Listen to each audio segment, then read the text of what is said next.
Hello, fellow classmates. This is Devin Giddens. So, for our final discussion question regarding the problem of scale and how it factors into a government's ability to effectively operate and meet the needs of its population. So, I consider this a bit of a complex um, question with um, many possible answers. So, in any government, there are many kinds of scales that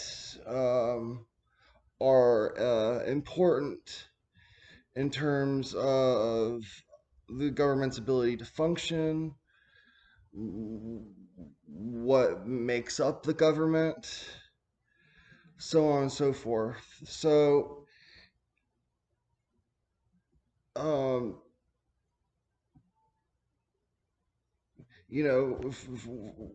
one metric would be the ability of a government to successfully provide for its citizens. Um, those types of provisions might include food, um, um, industrialized goods, jobs, uh, um,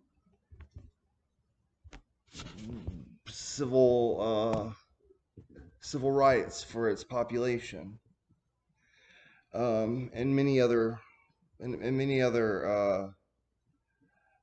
scales that are important to consider. Now, so as I alluded to, scale can be interpreted many ways. Um, and as I said, that one example can be the scale or size of a population. So when thinking about this, the idea of Egypt came to mind, although not necessarily um, a very Western nation. And this course being, study of uh, uh, freedom and political thought in the West. Um, I thought Egypt made a very interesting example because it has a population of over 100.5 million people along a small strip of land bordering or running along the length of the Nile River, otherwise surrounded by desert. It is, um, and because of those factors, it is extremely overcrowded, and employment has become a major issue for the country. And to do so, and to combat this problem, Egypt sort of offers um, a great many government um, created jobs to help provide additional employment. For example, the ratio between police officers and civilians in the country is one of the highest in the world. Um, although that may not speak for quality, but uh, the government goes about creating these jobs to try to help meet the needs of its population and thereby attempting to keep uh, the government and the country stable. And as we've seen in the past decade, in the Arab Spring, um, this has had mixed results. Um, but then you can look at population density in the other extreme, and more westernized nations like Australia or New Zealand in particular, where population density is extremely low. Um, and because of that, and there are also indigenous populations in those countries that need to be considered. So in those countries, um, you know, questions arise as to how one would go about protecting the indigenous and native populations. Um, to what extent does the government owe them rights or special rights? And in more practical considerations, how much infrastructure or other services need to be provided to the population in general for such a smaller population. And you know and then there's the scale of population relative to uh, the size of the country, and the resources of its homeland. So you might have, say, a country like Russia that's extremely large with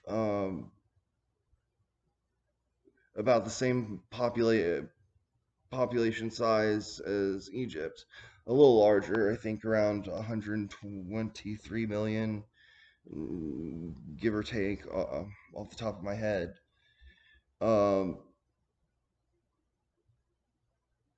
and it's a country with a fair amount of like natural resources.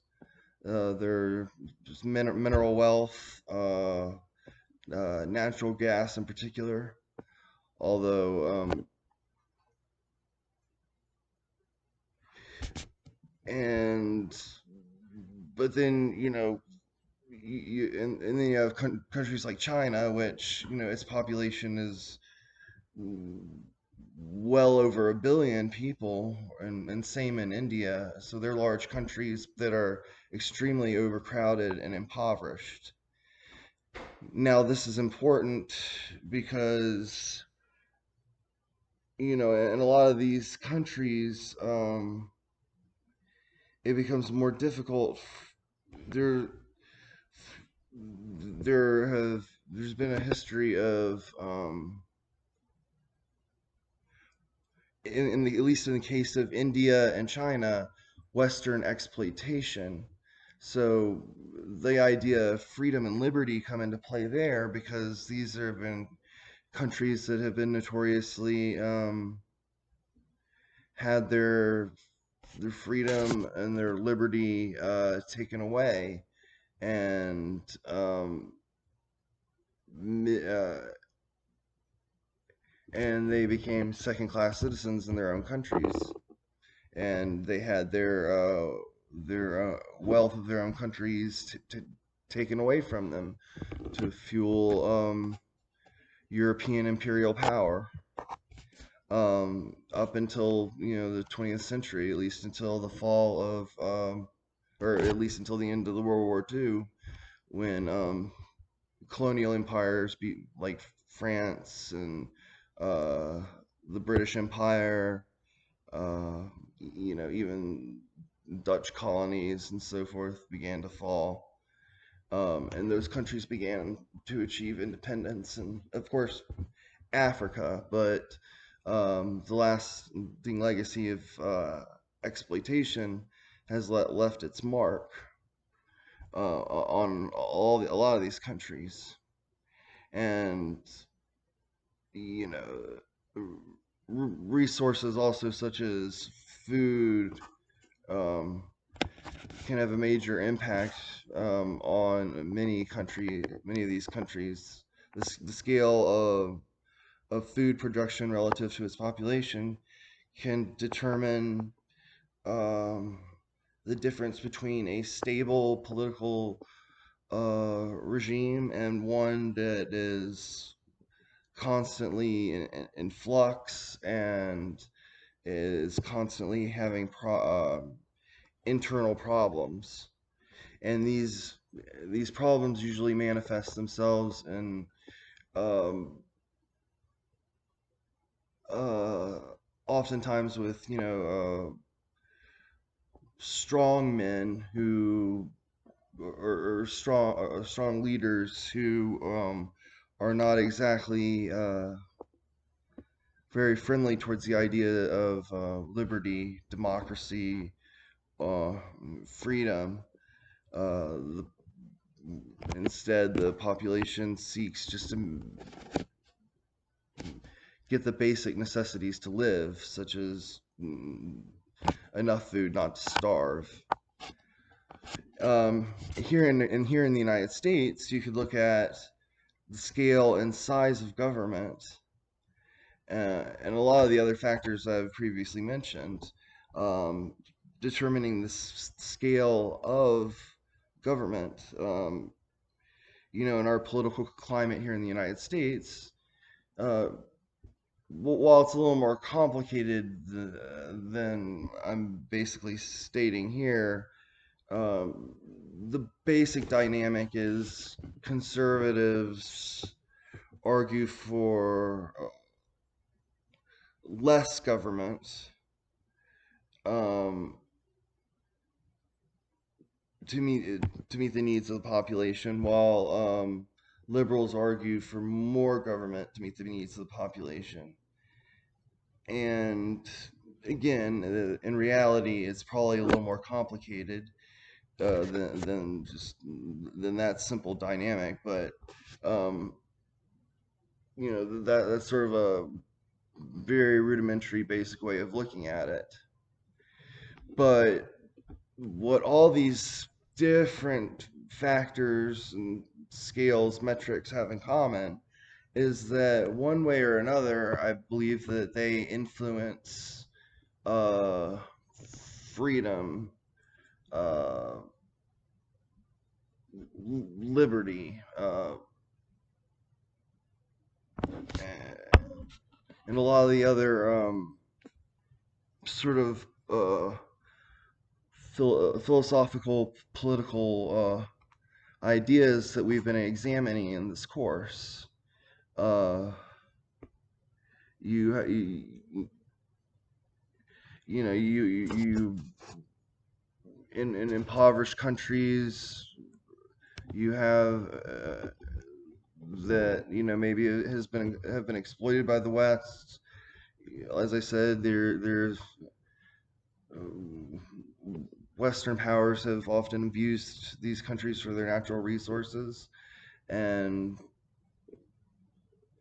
left behind countries that are politically unstable and often are lacking in the very uh, political ideas that we now espouse so vehemently here in in many of the Western nations. Um, and so, I think all of these various factors that one can consider can be deeply entangled or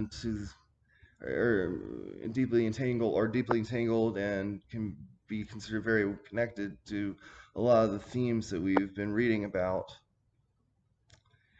Um, Anyways, that's all I have on the question at the moment. I look forward to reading everyone else's replies. Thank you so much. Bye.